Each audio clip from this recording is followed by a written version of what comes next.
Shalom and good day, and welcome to the Super Sons Fortress of Attitude, to which today I'll be covering Absolute Power Super Son, which focuses on John Kent of the Brian Michael Bendis, Tom Taylor timeline.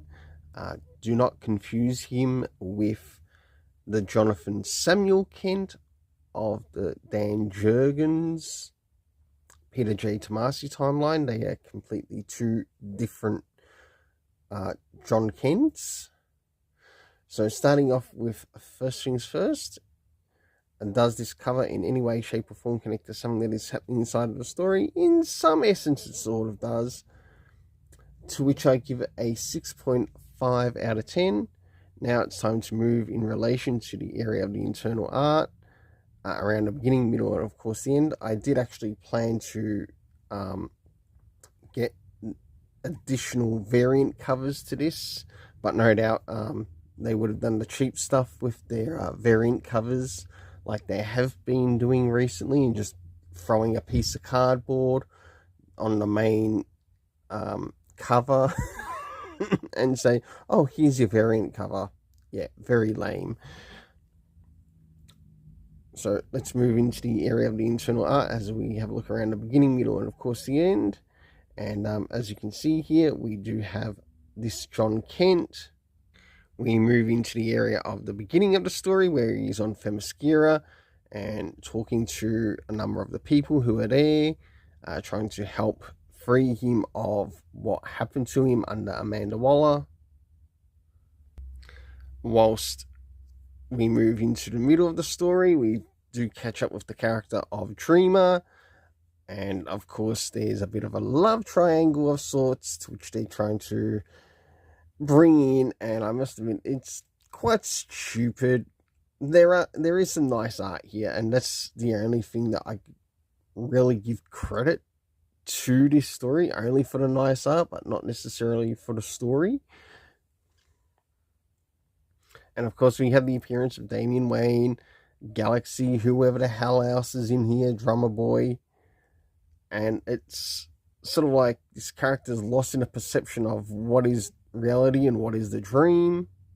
And of course, we have the favorite abuser of John Kent, not John Samuel Kent, different timeline, just as I mentioned before. The return of Jay Nakamura. And of course, he's all happy and glad that Dreamer's dead, especially in relation to how Dreamer was used by Amanda Waller. But he's not taking in any consideration in relation to that, because he lost his mummy dearest. And look at these evil eyes. Yeah. He's not someone that you'd want to be friends with. Alright, this character has villain written on him since first day he turned up on the scene.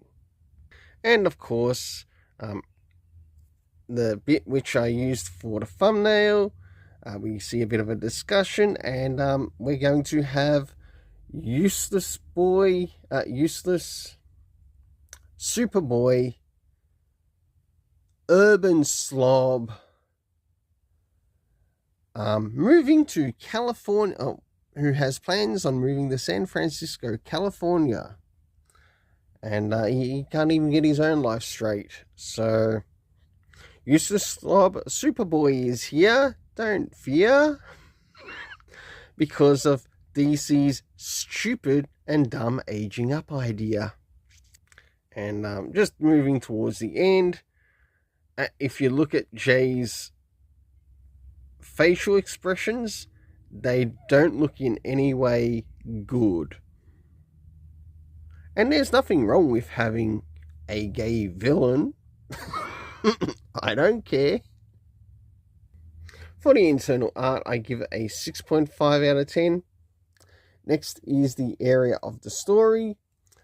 So first things first, do we get anything in relation to comic references? Sure enough we do, seeing it is like a bit of a Absolute Power tie-in special, to which we get a reference to Action Comics issue 1060, Next is the area of time, to which we have now, then, and later being used throughout the story.